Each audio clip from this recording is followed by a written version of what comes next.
शुभचिंतक की अज्ञानवश भी उपेक्षा न करें। एक कुम्हार को मिट्टी खोदते हुए अचानक एक हीरा मिल गया।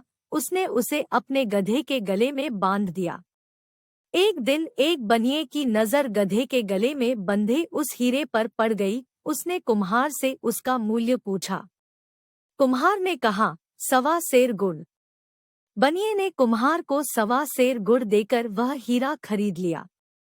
बनिए ने भी उस हीरे को एक चमकीला पत्थर समझा था, लेकिन अपनी तराजू की शोभा बढ़ाने के लिए उसकी डंडी से बांध दिया। एक दिन एक जौहरी की नजर बनिए के उस तराजू पर पड़ गई। उसने बनिए से उसका दाम पूछा। बनिए ने कहा, 5 रुपए।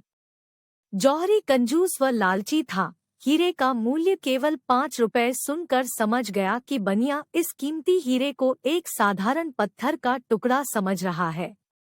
वह उससे भावताव करने लगा। 5 नहीं, 4 रुपए ले लो। बनिए ने मना कर दिया क्योंकि उसने 4 रुपए का 1.25 सेर गुड़ देकर खरीदा था। जौहरी ने सोचा कि इतनी जल्दी भी क्या है, कल आकर फिर कहूंगा, यदि नहीं मानेगा तो 5 रुपए देकर खरीद लूंगा। संयोग से 2 घंटे बाद एक दूसरा जौहरी कुछ जरूरी सामान खरीदने उसी बनिए की दुकान पर आया।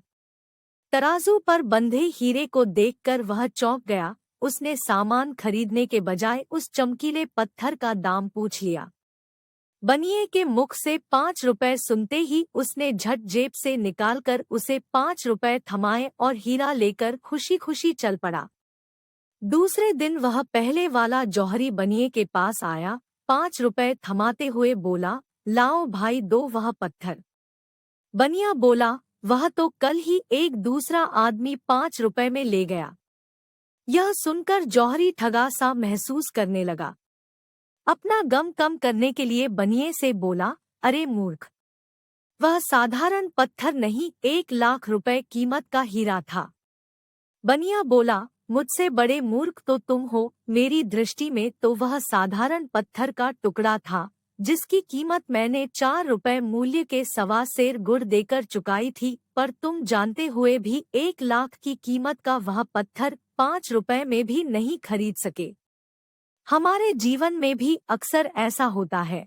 हमें हीरे रूपी सच्चे शुभचिंतक मिलते हैं, लेकिन अज्ञानतावश पहचान नहीं कर पाते और उसकी उपेक्षा कर बैठते हैं, जैसे इस कथा में कुम्हार और बनिए ने की। कभी पहचान भी लेते हैं तो अपने अहंकार के चलते तुरंत स्वीकार नहीं कर पाते और परिणाम पहले जौहरी की तरह हो जाता है और पश्चाताप के अतिरिक्त कुछ हासिल नहीं हो पाता।